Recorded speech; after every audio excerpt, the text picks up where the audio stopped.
How's it going, MKV fans? I'm the host of MouseKingdomVlog, William O'Brien, and you're watching episode 13 of the vlog. Now, before I get started, I want to go ahead and say that I'm very excited to be making episodes again for you. Even though I was posting on Facebook and Twitter the news stories that was happening, it's just not the same. You know what, I'm going to stop about blathering about my life story. So, you're here to hear the stories of Disney, right? So, here they are. I'll be talking about a new refillable mug program at the Walt Disney World Resorts, The Lone Ranger, a new animated series coming to Disney XD, Agents of Smash, and an Epcot Candlelight Processional announcement. So, here we go. Here's the first story. Walt Disney Resort Hotels will soon be introducing a new refillable mug program called Rapid Fill. Using RFID technology embedded into the mugs, Rapid Fill will allow guests to select a time frame for their mugs to be active to receive beverage refills. At the end of the purchase period, the mug will deactivate itself. The new mugs will be able to be used at any resort hotel quick service fountain, regardless of where it was originally purchased. Now, unlike the existing refillable mug program, where pricing is fixed for a length of stay, the new Rapid Fill will use a tier price structure. So days are counted as their calendar day, not a 24-hour period. Now, $8.99 for 1 day, $11.99 for 2 days, $14.99 for 3 days, and $17.99 for the length of stay. As with the current refillable mug program, it will be included in some Disney dining plans. Past mugs will not be able to be reused, and a new mug will be needed to be purchased for each resort stay. Fountains will include an LCD display to indicate the number of remaining refills that day. So the rollout for this new program will be sometime this month. Let me know what you think down in the comment section. Do you think this whole new RFID technology for the mugs will be beneficiary, or do you think it's just a nuisance? Again, let me know down in the comment section and we'll move on. So, a lot of people have said that The Lone Ranger was billed as a reunion for the team behind the multi-billion-dollar series Pirates of the Caribbean, with the star Johnny Depp, producer Jerry Bruckheimer, and the director Verbinski. However, the film has suffered from largely negative reviews, with many critics remarking that Depp's typically quirky take on Tonto, that's a tongue twister, and the actor's huge star status in comparison with Hammer, only served to unbalance his dynamic. The film also experienced trouble before production, with Disney at one point threatening to shelve the entire movie over spiraling cost. The Lone Ranger is on course to be the most disappointing earner for Disney since last year's space fantasy John Carter, don't get me started about that, which lost more than $200 million. However, the studio remains well in its black thanks to box office success for Pixar prequel Monsters University and Marvel superhero sequel Iron Man 3 in 2013. Before I continue, just take a look at this clip. Hey, hold it right there.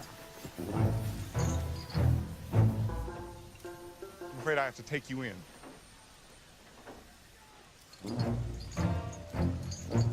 Did you hear me? You speak English, don't you? Hold. By the authority granted me by the state of Texas, I'm hereby arresting you.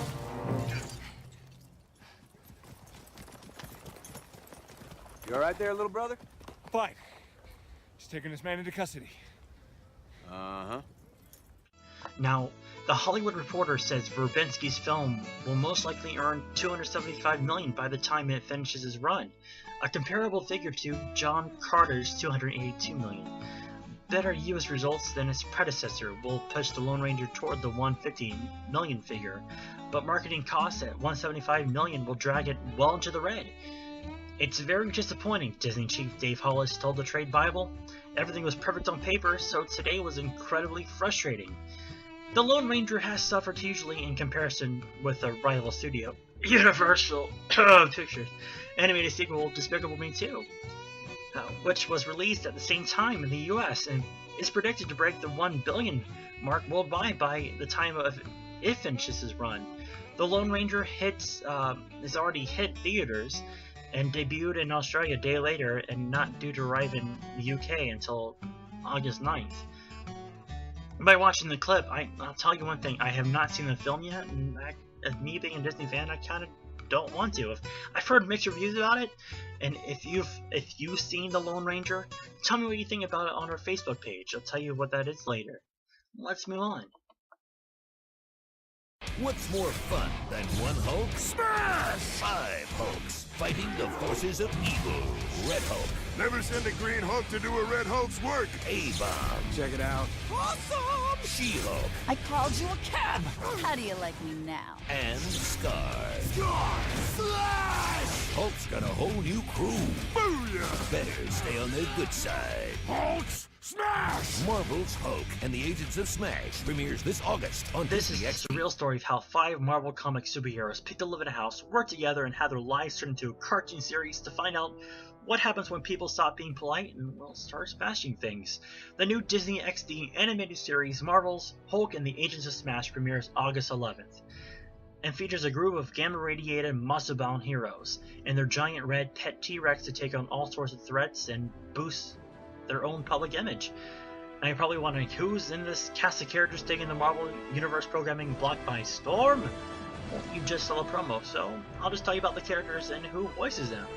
So first we have the Hulk, voiced by Fred Tatasciore. Sorry if I pronounced your name wrong, Fred. I'm sorry. So anyway, really, who doesn't know the Hulk? The big green guy who smashed up from comics to TVs to movies? The Avengers, anyone? He's the leader of the group and is awesomely powerful in addition to being, well, simply awesome. Next we have the She-Hulk. Voiced by Eliza Dushku. The Hulk's cousin, Jennifer Walters, got a blood transfusion to save her life and was turned into a buff green goddess with, well, a knack for battle banter. Next we have A-Bomb, voiced by Seth Green. Rick Jones is Hulk's pal and the guy tasked with filming the team's exploits to the world at large. Also, he turns into a large blue wrecking machine of a dude. What a multitasker. Next, we have Red Hulk, voiced by Clancy Brown. For years, General Thunderbolt Ross made it his mission to take out the Hulk. Now, being red and monstrous himself, he's a bit less of an enemy and more like the flat-top fellow who yells at kids on his lawn, or throw large objects. And finally, we have Scar, voiced by Benjamin Diskin, the son of the Hulk and an alien woman he met during the Planet Hulk storyline. Scar is just as strong and pulverizing as his old man, but with a whole lot more youthful Angus. I'm excited to see this when it comes out, and I'm excited for the voice actors too. I like the voice actors a lot. So what do you think? Because there's another series, Agents of S.H.I.E.L.D. Series coming on. The Avengers, Agents of S.H.I.E.L.D. I think it's called, premiering around the same time. What do you think about having 2 Avengers shows? I'm excited for it. And not to mention the AV show too, coming this fall. You know what, let's just move on to the last story. I know, it's July and not December, but there is Christmas in July, but that's beside the point. Pretty much, the reason why I'm doing this story is Disney has just released the provisional lineup for the 2013 Candlelight Processional at Epcot. Now, if you're wondering what the Candlelight Processional is, I'll tell you. Pretty much, it's a holiday event held nightly at the American Gardens Theater in Epcot. The rich sounds of the full orchestra and choir fill the theater as a special guest narrator takes the stage.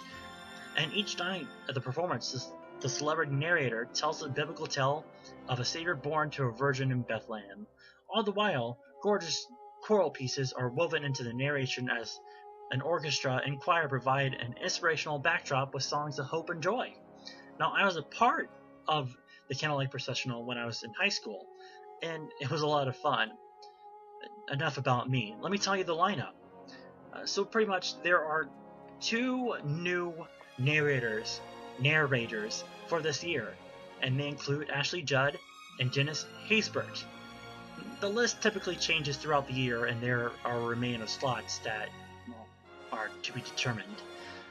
So, the ones that are lined up are Ashley Judd, who's December 4th to December 5th, Whoopi Goldberg, December 6th to December 7th, Dennis Haysbert, December 11th to December 13th, James Denton, December 14th to December 16th, Edward James Olmos, December 17th to December 19th, Trace Atkins, December 20th to December 22nd, Blair Underwood, December 26th to December 28th, and finally Amy Grant, December 29th to December 30th.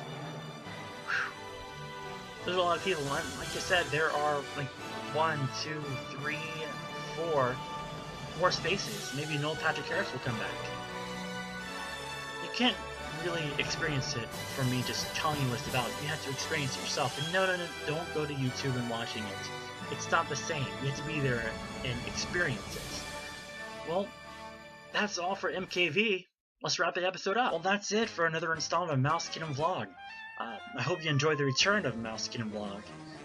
It was great to be back, and now if you want to see the other episodes, the other inside looks, and other videos, all you have to do is click the MouseKingdomVlog icon in the corner.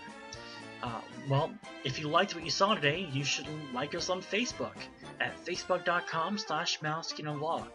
Now, if you followed along with what I was saying today about the stories, you should follow us on Twitter at MKingdomVlog. And finally, if you subscribe to MKV, you'll get updates on new MKV videos and things we post. For example, I'll be coming out with a new series called MSI. Now, I'm not going to tell you what it means or what it is. You'll have to subscribe, and you'll get that little update to see when the video pops up. That's all for now. So, have a great week, and always remember, if you can dream it, you can do it. Bye!